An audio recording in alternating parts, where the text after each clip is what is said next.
Chapter 2.8 The Chill of Night. Chills ran down Retta's spine. She jolted awake and twisted upright. She knew prying eyes were watching her sleep. She felt them. Yet, she found no one. Nothing. Just emptiness and darkness. She slowed her breath, collected herself, and felt an unnatural cold from the baton in her hand. Was that feeling from the baton? She couldn't tell. Retta's ominous premonition dissipated. Whether someone was or wasn't there was unclear, but a jolt of adrenaline kept her awake. Try she might, she couldn't fall back asleep. Her eyes kept opening. Her mind kept turning. Her ears kept hearing Zoto snoring in the other room. He was sound asleep, so deep that when Retta stepped out of her bed and made the floorboards creak, he didn't even flinch. She tiptoed towards him, inch by inch, ensuring he stayed that way. He was sprawled out. His feet dangled off to the side. His thatched leaf blanket was half off his chest, and his mouth hung open with loud, billowing snoring. For someone seemingly so put together, Zoto looked a mess. His robe was crumbled on the ground. His sash of vines was twisted into a knot, and on his curved wooden desk was an open book. Beside it was a glass lantern, with the tiny firefly illuminating the pages. It practically begged Retta to read it. I shouldn't, was what she wanted to think.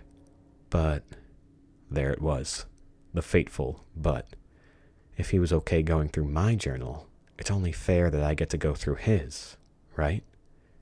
She snuck towards it, stepping toe to heel, avoiding creaking floorboards and squeaky wood. The firefly buzzed louder and shone brighter as she approached. Shh, Retta whispered under her breath, and as she did, Zoto stirred behind her. She stopped. She looked back at Zoto, and when she did, he was turned over and snoring just the same. Retta sighed with relief, snatched the book from the desk, and tiptoed outside. She flicked out her link, used it as a light, and opened the pages. The book was a collection of sketches. Drawings showed the city gathered around a royally clad figure. The royalty boarded a raft, and the town waved them off in celebration.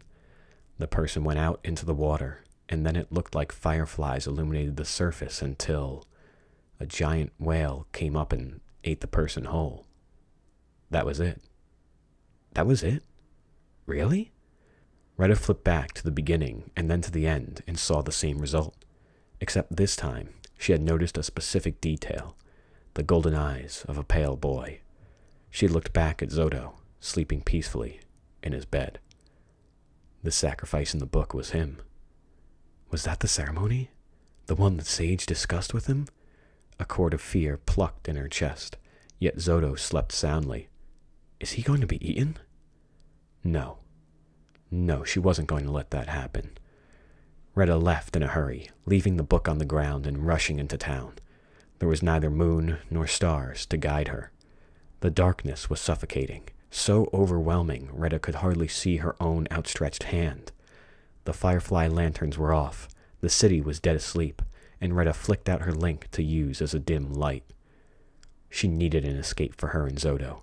She wasn't going to let him be eaten by a whale. He saved her life. She owed him. It was time for her to repay the favor and bring him to the stars. Where do they keep their ships? Retta wondered. There has to be a hangar, right? Retta looked for some vine monstrosity resembling a port or a star dock, but there was nothing. Do they never leave? But what about visitors like my mom? Where do they stay? She knew Vickery met Celeste. The baton let her see that memory. Maybe by the temple. Retta made her way there, but the temple looked closed. The face looked asleep. Its eyes were shut, and its mouth entrance was sealed. It felt like at any moment it could stir awake, and it creeped Retta out. She tiptoed around back and saw a ladder hanging from a ledge. That's where they're hiding. Retta looked over the edge, saw a small catwalk of vines below, and descended the ladder. It brought her beneath the thatched underside of the city. What are we hiding here? Retta thought, whipped out her link, and flicked on its light.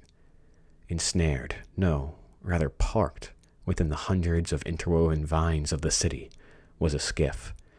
It was hidden, woven within the thatch, thousands of plant tendrils intertwined, camouflaging the hidden skiff. This is genius, she thought, propped up her Lynx light, and drew the design in her journal. She'd never seen anything like it. With each stroke of her sketch, she tried parsing out the design. Which thread was the lock? Which knot could be cut? How did they fasten it, and how did the skiff launch? Visually discerning its mysteries was like unraveling a yarn ball by sight. Nigh impossible. Retta had little time before the ceremony. Dawn was nearing, despite this planet's unending nights. The streets would be full, the sage would be awake, and Zoda would realize she was missing. Retta unsheathed her laser knife. Its red glow illuminated her hand, and she followed the catwalk to the skiff's vines. They had a thick hide, tough as bark, but slowly, with enough sawing and heat, they frayed. One by one, until it unravels, she thought. Hot-wiring the skiff would be easy. She'd done it enough on Earth. But untangling the ship from the vines, that was another story. The vine snapped. It zipped away, torn like ripcord, and flew like a rope tied to an anchor. Retta thought on that. Like a rope tied to an anchor. The skiff. The skiff is the anchor. Retta wanted to grab the vine, but it rushed past her. Gripping it meant instant rope burn. Instead, she stabbed it with her knife, but its searing hot blade only split the vine in two like a blade on a conveyor belt. There was no stopping it now. With released tension, the vine disappeared, and the skiff nosedived. It lurched forward, tilted down, and Retta gripped the catwalk, bracing for the ship to fall. She grit her teeth, braced for descent, and then... nothing. The ship jerked and leaned, but stopped. There was just enough vine to bind it. With a sigh of relief, Retta wiped a cold sweat from her brow. "Okay," she whispered. "I need a plan B." A separate vine snapped. It whipped away, smacked her leg, and twisted around her ankle. By the time Retta looked, it snatched her like a snare trap, yanked her off her feet, and dragged her into the air.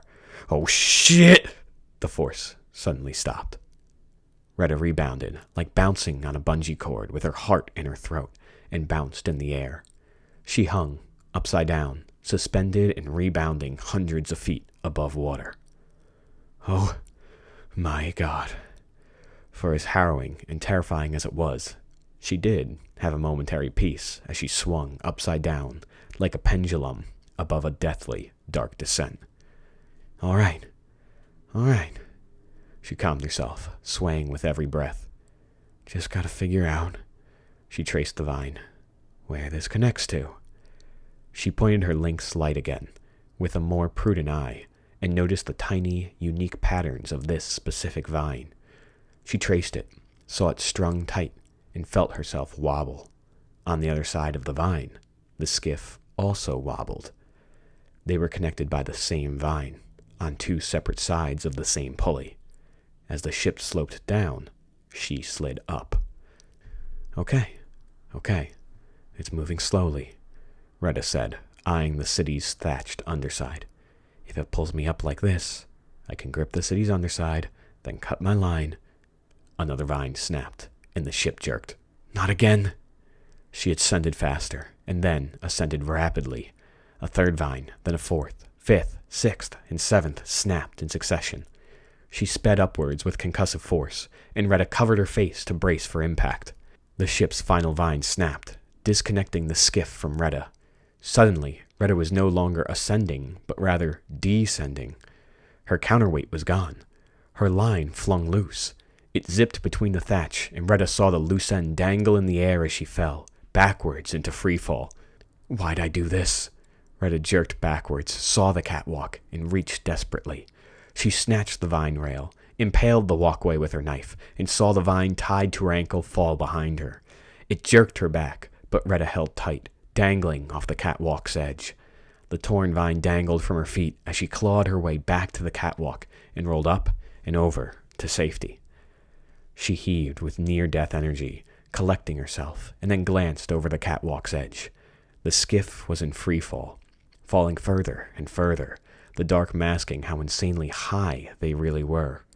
The skiff fell until it was a tiny dot in the distance and crashed against the sea. It split in half, with a massive geyser of water spraying into the air before it met its murky end. I need to get out of here, she thought, scurrying away from the wreckage scene. She climbed the ladder, took one last look behind her, and hoisted herself over the ledge. She had to find Zodo before the guards found her. But it was Zodo who was at the top waiting for her. He let out a large yawn and scratched the back of his head. Good luck using that ship now. Retta recoiled back, scared at first, but realized Zodo wasn't angry. She needed to convince him to leave. Zodo, show me how to get a ship. I can fly us out of here. Why? Did you read something? He pulled out his book and looked at Retta.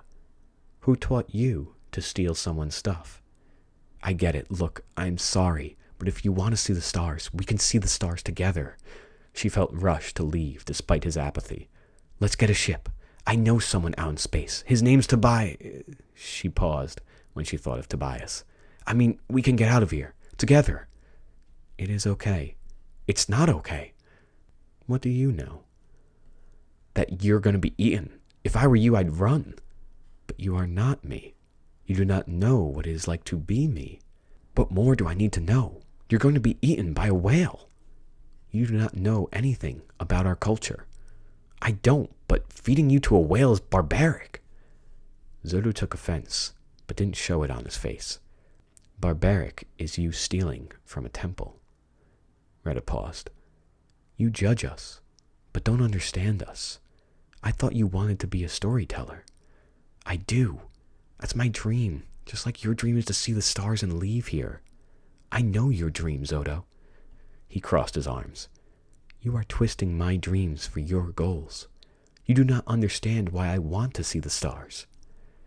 He waited for Retta to answer, but she didn't. I want to leave to learn. For example, if here, on this one planet, man and nature learn to live as one, imagine what lessons the thousands of stars in space may hold.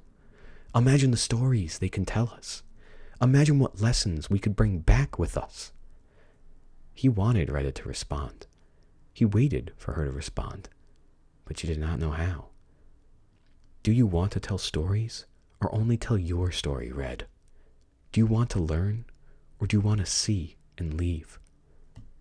Retta's baton glowed in her hands. She took a deep breath. As your friend, I can't let you do this. Are you my friend? Or do you want me to be you, because you are forcing me to live as you would? Retta pulled out her dagger. If I have to force you to leave so you'll live, I will. Zodo stayed rooted in place. Retta kept her dagger pointed at him.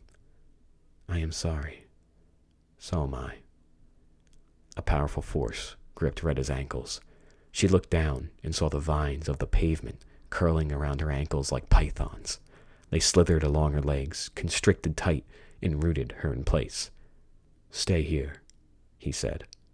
The ceremony will begin soon.